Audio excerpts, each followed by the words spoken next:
Good evening, and thank you for attending Building Your Toolbox, a monthly series where individuals learn a pain management strategy or skill. Tonight, we are happy to be joined by guest presenter Kate Pintor, who will talk about emotional freedom technique, or EFT. My name is Michelle Rice, and I have lived with chronic pain for over 24 years and serve as the patient engagement lead for the U.S. Pain Foundation. Tonight, we will learn about emotional freedom technique. Some of the things we will learn include the basics of EFT, how to practically apply EFT to manage chronic pain, anxiety, and stress in everyday life, how EFT supports emotional and physical healing by addressing emotions linked to pain, and how to use EFT as a self-care tool to gain control over symptoms and improve well-being. So I am really excited to introduce our guest presenter this evening, Kate Pintor. Kate Pintor is a mind-body executive coach and speaker.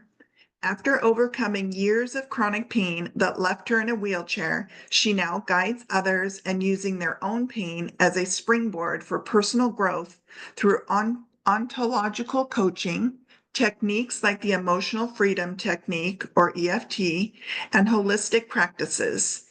Kate's approach integrates breathwork, somatic coaching, heart math, and trauma-informed strategies to support teams and empower people to master their instrument and find peace for their body, mind, and spirit.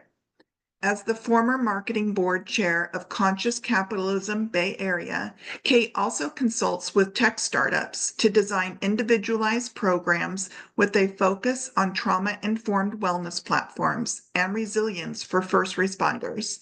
She and her husband, Matthew, have a 9-year-old son, 4 adulting children, and 2 beautiful granddaughters.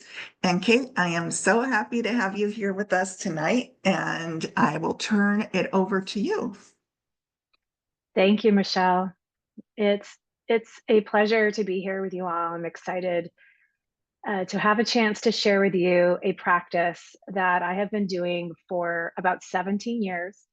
And I would say when I first got diagnosed, I was 28 years old with reflex sympathetic dystrophy. So that goes back 20 years. And a few years in, my therapist introduced me to EFT, and I found my reaction to it as something I wanted to push away. How many of you have tried therapies that someone has recommended and you're like my body didn't want to do it, but there was enough of a reaction that I knew it was something I wanted to explore. And if I had been introduced to it in the way I'm going to introduce it to you tonight, I think I would have been able to adopt it sooner. So I'm going to share some slides, and we're going to talk about what it is, and then we're going to practice. And then at the end, I'll take some questions. If you want to use, I don't know if there is a chat active or reaction, but that supports me in engaging. So if you have emojis and you want to use those, please feel free to do that. Here we go. Okay. So I'm just going to begin to one point here that I think if we're going to open our minds to learn a new technique, this is the sentence that I didn't realize in my 20s, was that my body was listening and my nervous system was listening to the words I spoke. So the language we use is actually speaking loud about how we're holding our pain. And pain is complex no matter what kind it is. Our emotions impact our pain. Our environment impacts our pain. What's happening physiologically impacts. And it's really hard to detangle to get pain relief other than the activities that relieve pain or medications that you may need to take. But if you could start with me here, it's like, is my body listening to my words? So if there was a way for us to relieve or create more peace by shifting some language or noticing it, just take a note of that, how you feel about that and what your belief level is for that. Is my body listening to my words? So one thing that we know is that how our body is responding is there's like almost like nestling dolls. If you pictured some nesting dolls, like our beliefs are at the core. So what I believe is possible for my physical body is impacting what my emotions are doing and the behavior or the way my body is responding to life. So if I'm having a triggered day or there's stress that's going on in my life, my pain goes up. I know some of you relate to that. So there are things that we can do to minimize environment, to create better conditions for pain to be relieved. And then there's this practice we're going to be talking about now that will actually reprogram some of those beliefs because you're learning a new way to be with your emotions in it. So EFT is a practice that has been proven effective for people with pain to some degree. It's known as tapping. You could just Google tapping. You could go on TikTok. There's a million people on there with videos of tapping, but I want you to understand what it's about and then find your own language within it. So we're going to get really, really practical. But what we're doing is it's kind of like self-acupuncture. So I don't know how many of you have had acupuncture, but we're following the meridian from Chinese medicine. And we're going to be tapping along that meridian and we'll be shifting our language. I'm going to go ahead and take my glasses off. You may want to take yours off too when we get going. And as we do that and follow that meridian, you'll see me mirroring that again over and over again. We follow that same line on the meridian and it can increase. You may notice from touch that if that may be increasing your pain, then you can stop. So you have to kind of notice if the touching is that increasing nerve pain, then slow it down. You can just actually say the phrases and the words enough and think about that spot on your body and still participate. So you don't have to touch that area of your body if it's causing pain. But I may encourage you to try it if you feel like it's just take responsibility for what your experience is. And that will be supportive. So acupuncture without needles. I had a body and have a body that I've had a mixed results with acupuncture. Sometimes I go into seizure, like my body is just having a myoclonic experience during it. So I found this to be a lot more effective than a needle through those pressure points. Also in releasing the emotional distress or rewiring the brain for calm and clarity, doing this practice over time can actually, you'll find yourself able to do it anywhere, or you won't actually have to tap anymore if it's something you've tried consistently, because you'll just start regulating in a new way. And so I wouldn't say that I even do it every day, but at moments of stress or anxiety, or when we had the wildfires here, I'm doing it with a lot of clients who just went through the floods in the Southeast. And so it's just a really powerful way to start calming and dialing everything down and saying, hey, to your nervous system, you can relax now. And the body needs space to do that. So because pain can be influenced by many things, in EFT, we are addressing both the physical sensation of pain and the emotional weight that accompanies it. It's exhausting to be in pain all the time. So tapping offers us a way to communicate with the brain and the body's stress response system. And when experiencing pain, the body is often in a fight or flight or heightened state of alert with muscles tensing and a mind fixating on the discomfort, which can create a cycle that perpetuates even more pain. I remember upon my first 2 years of getting diagnosed, I just related to my pain as a problem to solve and I wanted to cure it and fix it, even though there was no cure. I still live in that at times. I'm back in a wheelchair right now for the first time in 10 years, and I believe I'm healing and I'm coming out of it, but I have to reckon with I have a body that is compromised. And so when I get injured, it's a substantial injury for me. And then there's always a longer recovery. So it does put me in a heightened state of alert because right now I'm afraid that I'm going to lose my remission. I don't know if I'm in remission or not. I can't tell what's the pain and what's my syndrome. So if I focus only on getting rid of the pain, if I focus on my fear, then I end up feeling more pain. I know all of you understand this to be true, but I could not stop talking 20 years ago, it was like my sole focus was getting rid of this, which is a normal body response. So if you find yourself seeing that your pain has centered everything in your life because it takes all that you have to do it. And you probably sometimes wish you could focus someplace else.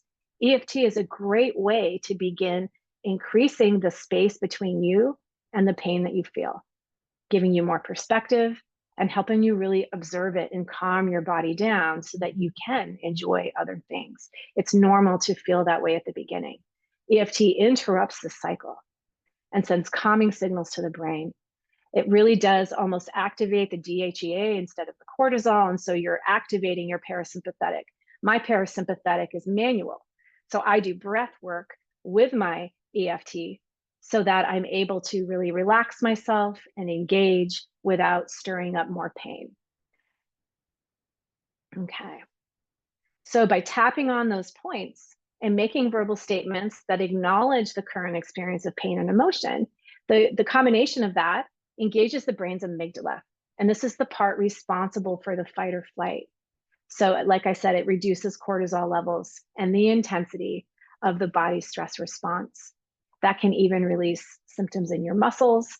And over time, it can even give you new thoughts about what's possible for your pain or new ideas of like what are the resources you could try. Now, it doesn't necessarily, the intention isn't that it eliminates pain immediately in the moment. Like I'm not looking for miracles in the moment when I do it. And when you try it tonight, we're not saying you're going to do this and suddenly your pain is all gone. Like it's really more of a practice of retraining. So you have to think of it like a training tool.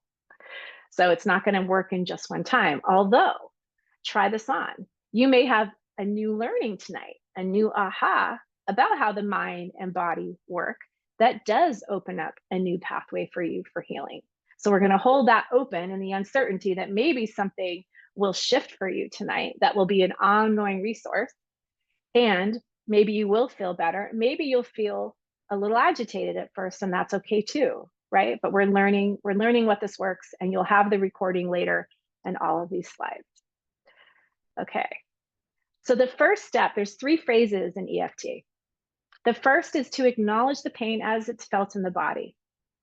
So you're like mirroring yourself and just noticing what's so for you. And sometimes people are trying to distract themselves from the pain or minimize its presence. So coming to and acknowledging where it is in the body and what's happening or how you really feel about it, that can be vulnerable. But by recognizing and being present with the pain, this is a really crucial part for you to move those emotions and process and release them. You're going to have a somatic experience, which means your brain will be aware of where that pain is your body. You already know, but we want to slow down in the moment and compassionately witness it. So this might mean describing the intensity of the pain. This might mean noticing where it's located in the body and what your distress level is with it or how you feel about it. Or maybe you're not thinking about it and feeling about it. Maybe you're numbing out. Also normal. The next thing we'll do is create a setup statement. I'm going to walk you through, this is the how, we're going to practice in just a moment. But a setup statement means we're going to compare the acknowledgement of the pain with an affirmation of acceptance. So an example of this, and you'll see me sort of karate chopping on the side of my hand. Even though I have this pain in my hip today, and it feels heavy and frustrating, it's okay to feel this way. And for mine today, let me find an authentic one so I can be in authentic experience with you. And I'll say, even though I have swelling and pain in the ligaments in my right foot, and it's scaring me because I don't know if it's healing or if I'm going to be here a while. I don't know if it's stopping me or if it's going to come back into normal. I choose to love and accept myself as I am. It's okay to feel this way. So you feel that shift. Just notice for a moment what your experience is of just that line. You can try it with yours, and we'll customize it in a moment for you. So you'll notice I'm observing my body and playing observer. And instead of suppressing it, I'm creating a sense of compassion and acceptance that can help shift the body's response. Now, most of us were not taught this level of self-compassion, but as somebody who lives with chronic pain, you probably are the ambassadors of compassion in your family because it's something you had to learn to survive. So I just want to amplify that it's good to be in a room of people who get this. When I'm teaching it to first responders, we have to shift the language sometimes. It's a little bit different in the crisis. So here's the next section here. So this is the point. So here's what we're going to point. So we start with the hand. So then sometimes I go right up here on the eyebrow and I use 2 fingers, but you can use all of your fingers. And then right here, the side of the eye, which is the parietal lobe. And then under the eye. And under the nose, just really gentle. The chin. I've seen some people hit their chin, you know, they're doing it really hard. I just can't. You pick what feels good to you. Collarbone. And if you have CRPS or a nerve related thing, and this is too activating or trigeminal neuralgia, remember you can just set your hand and you can just think about the spot. So by now, from going through your face, you're going to notice if there's any flare. So I want to pause for a moment and let you think about that. Am I flaring from doing it? Do I want to shift how I'm doing it? And then under the arm, and then top of the head. So just think for a second, just notice, do a quick body scan. And notice what you notice. Some of you might feel a little euphoric and have some tingling. You might have some burning. Some of you might not notice anything, also okay. But we're going to be verbalizing those sensations in a moment. So here's one sample. Okay. So I want you, I'm going to just name a location. I'm just going to do me so that, but you can shift the location of your body to wherever it is, wherever that is for you. So starting on the hand. Even though there is pain in my right foot and it feels overwhelming, it's okay to acknowledge it and allow myself to find some release. Even though this pain is intense and draining, it's okay to feel this. And I accept myself as I am right now. Even though this pain is present, there is a part of me that is open to feeling a little better. Okay, and then pause. We're going to go to the next part. Now we're going to go down the meridian. So we're going to start on the hand. So even though I feel this burning pain in my foot and it's really intense, I'm open to giving my body some support right now, staying on the hand for now, even though this burning sensation is so hard to deal with and it makes me feel frustrated. I choose to recognize it and give myself a break. Even though this pain feels like it's on fire and it's hard to focus on anything else, and I can't hear what Kate is saying, I'm willing to be here with it and start releasing even a little bit of it.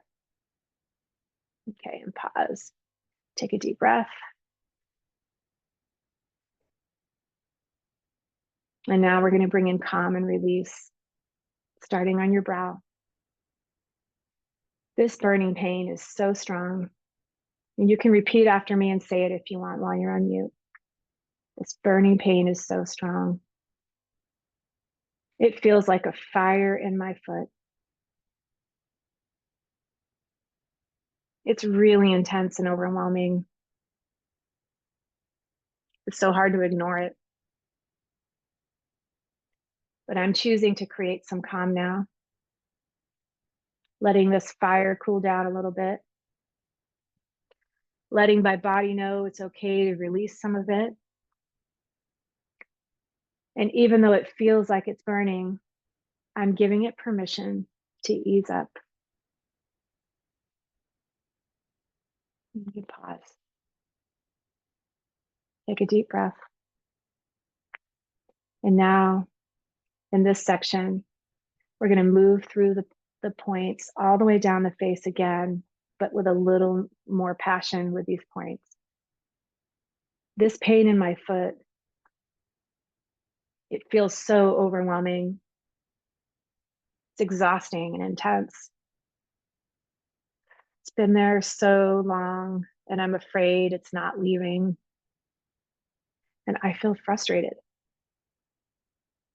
I want some relief.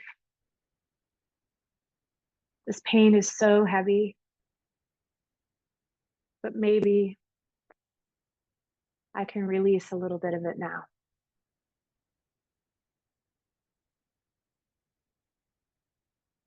So when we do the top, we're coming into that stretch of compassion and flipping it a little bit. So witnessing, and then when we get back to the top, maybe I can release, making some space for more healing. I'm going to skip this one. I was going to do a different version. So just notice your body and do a body scan real quick. I'm going to show you some other examples of statements. But here's what it's really here to do. It's releasing pain's grip. Your pain is not your boss. It feels like it's our boss. And we might do a whole tapping sequence on that and find out who's in charge. But it's not the boss. It's just an expression. It's a warning system. It's a teacher. And so this practice will create more space for different thoughts, for more relief, or a different experience. How we experience our pain, like perception of pain, is reality. And it will help us retrain the body and create new neural pathways. One of the things I've done in my practice is use virtual reality as a way of creating a new experience, like an environment. So sometimes I have people do a VR experience before coming into here, or I have them do an outside experience in nature before they do EFT. So you may have to really, consider like what you need to get grounded to be able to sit, because it may feel like you're activating more pain at first. So think about your environment and what resources you have. That will be helpful as well. So another thing to note here is I kept hearing when I learned this, that there is no cure. And they weren't wrong. There still is no technical cure. However, if I had known you're going to suffer at the peak pain experience for about 10 years, and then you're going to have an up and down experience with it, but if I had hoped that something would change or get better, I would have had a different experience in my suffering for those 10 years, but it felt like surviving, and it was day to day. And there was a lot of growth that I could do. But because I'd been told there was no cure, and I had some doctors of limiting thinking at that time, it was up to me to create that space for my own healing, because that's not their job to fix my brains. That's their job to tell me what they see. So it was just the facts. And I had personalized in that way that when the EFT became available to me, I wasn't open to, I didn't want to try it because I'm like, well, there's no cure. So what was the point? I didn't understand the mind body connection back then. Because 20 years ago, we weren't talking about it the way we are now. Thank God for the US Pain Foundation and all of this resource, and Michelle and others and Nicole that have been fighting to create more connection and have better education, because that's just not what was available 20 years ago. We do get to create space for healing, and times have changed.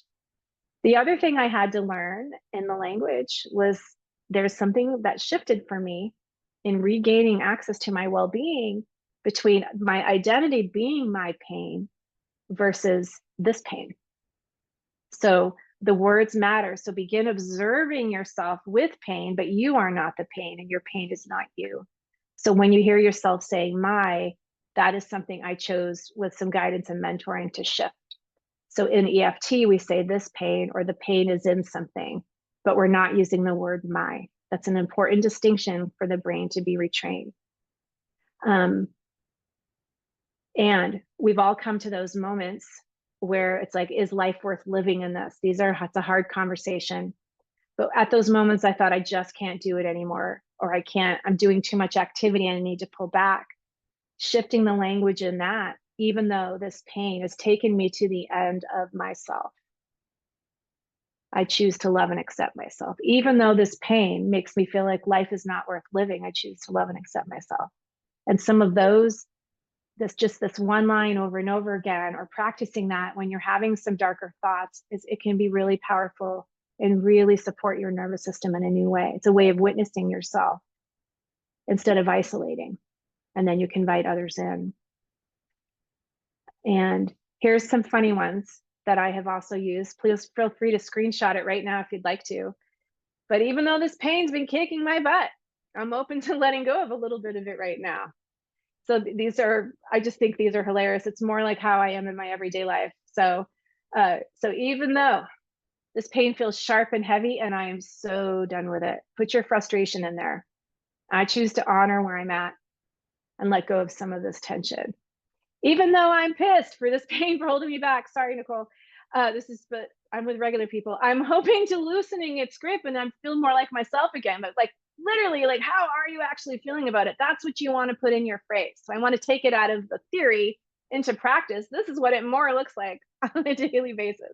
So even though I'm exhausted, even though I've had this pain for what feels like forever, whatever your experience is, insert your own words. Even though this pain has been running my life, I'm willing to reclaim my power and feel a little more in control. These are really more of how it looks. And in your journey of recovery with EFT, I look at it as like reclaiming wholeness, like recovery. I'm on a constant path of recovery. I'm recovering a week at a time, a day at a time. But when you really start understanding like your body and your mind and your spirit is an instrument, and you get curious about how it's operating and the neuroscience and all of those things, you can really move through some of those challenges and self-regulate in a new way.